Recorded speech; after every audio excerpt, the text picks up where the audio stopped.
इस बीच दिल्ली धमाकों को अंजाम देने वाले आतंकी डॉक्टर उमर नबी की नई तस्वीर सामने आई है। इस तस्वीर में उमर डॉक्टर का व्हाइट एप्रन पहने हुए नजर आता है। आपको बता दें कि उमर नबी भी अल फलाह यूनिवर्सिटी में डॉक्टर था, वही अल फलाह जो अब संदेह के घेरे में है, जहां जांच लगातार जारी है, कागजात खंगाले जा रहे हैं। तो डॉक्टर के लिबास में उमर नबी की एक नई तस्वीर, ये देखिए, white collar doctor terror angle, ये मॉड्यूल।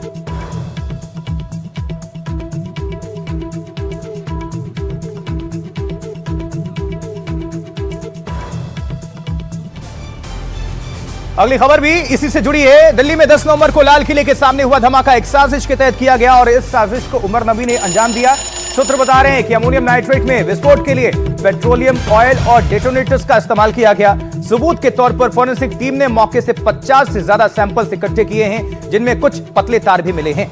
इससे यह साफ होता है कि कार में बैठा आतंकी उमर उन नबी बम बनाने में एक्सपर्ट था। मतलब था तो वैसे डॉक्टर, लेकिन बम का डॉक्टर। देखिए, जांच में खुलासा हुआ कि इस तरह के धमाके के लिए विस्फोटक को 5 से 10 मिनट में तैयार किया जा सकता है।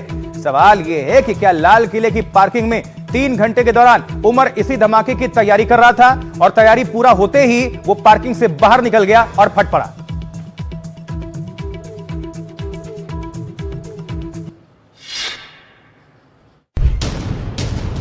दस नवंबर की शाम दिल्ली के लाल किले के करीब हुआ ये धमाका कोई हादसा नहीं बल्कि एक बड़ी साजिश थी। मौकाए वारदात से मिले सबूतों की जांच से पता चला है कि इस विस्फोट में 2 किलोग्राम से ज्यादा अमोनियम नाइट्रेट का इस्तेमाल किया गया। सूत्रों के मुताबिक धमाके के लिए पेट्रोलियम ऑयल के अलावा डिटोनेटिंग मटेरियल का भी इस्तेमाल हुआ, जिससे इस विस्फोट को अंजाम दिया गया। ये डिटोनेटिंग मटेरियल खनन में धमाकों के लिए इस्तेमाल होता है। जांच से पता चल रहा है कि धमाकों को अंजाम देने वाला आतंकी उमर उन नबी बम बनाने में एक्सपर्ट था और उसने 5 से 10 मिनट में धमाकों को अंजाम दिया होगा। ये धमाका कितना खतरनाक था, इसका अंदाजा इस बात से लगता है कि जमीन से 30 मीटर नीचे underground Lal Qila metro station तक इससे दहल गया। लोगों को एकाएक कुछ समझ नहीं आया और वहां अफरा तफरी मच गई।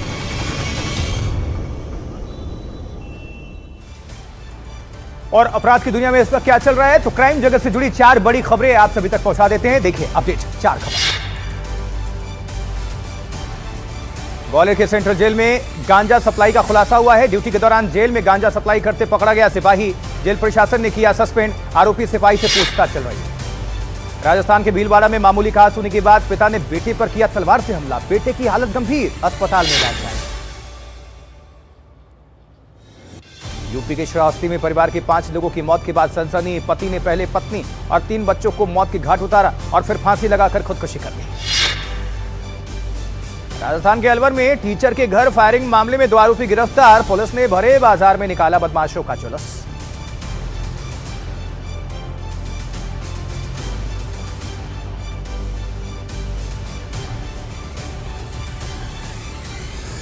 फरीदाबाद में आतंकवादियों के डॉक्टर मॉड्यूल के सिलसिले में अब तक 30 से ज्यादा लोग हिरासत में लिए जा चुके हैं, उनसे पूछताछ लगा चल रही है।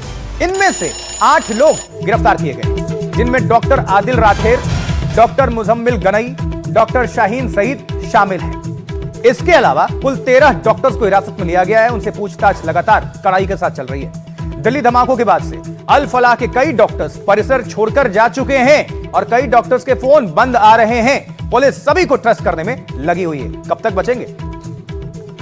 पुलिस अपना काम कर रही है, एजेंसियां अपना काम कर रही हैं और बहुत सघन अभियान चलाया जा रहा है। कड़ी दिल्ली धमाके के सिलसिले में 30 लोग हिरासत में। देखिए रिपोर्ट। फरीदाबाद की इस अल फलाह यूनिवर्सिटी पर जांच एजेंसियों का शिकंजा कस चुका है। दिल्ली बम धमाके के सिलसिले में यहां के 10 से ज्यादा डॉक्टर सुरक्षा एजेंसियों के रडार पर हैं। इस मामले में अब तक गिरफ्तार 4 संदिग्ध डॉक्टरों और उनमें शामिल डॉक्टर मुजम्मिल गनई के मोबाइल फोन की कॉल डिटेल रिकॉर्ड से आतंकियों के डॉक्टर मॉड्यूल के बड़े नेटवर्क का खुलासा हुआ है। सूत्रों के मुताबिक एजेंसियों ने डॉक्टरों की एक लंबी लिस्ट तैयार की है, जिनमें अल फलाह यूनिवर्सिटी से पढ़े और वहां पर काम करने वाले डॉक्टरों की तादाद ज्यादा है। कई डॉक्टर अल फलाह का परिसर छोड़कर जा चुके हैं। इनमें से कई डॉक्टरों के फोन दिल्ली धमाके के बाद से बंद हैं और जांच एजेंसियां लगातार उन्हें ट्रेस करने की कोशिश कर रही हैं, उनसे जुड़े पतों पर पहुंच रही है। शक है कि इनमें से कई डॉक्टर को जैश ए मोहम्मद की साजिश के तहत कट्टरपंथ की ओर मोड़ा जा चुका था और वो लगातार संदिग्धों के संपर्क में थे।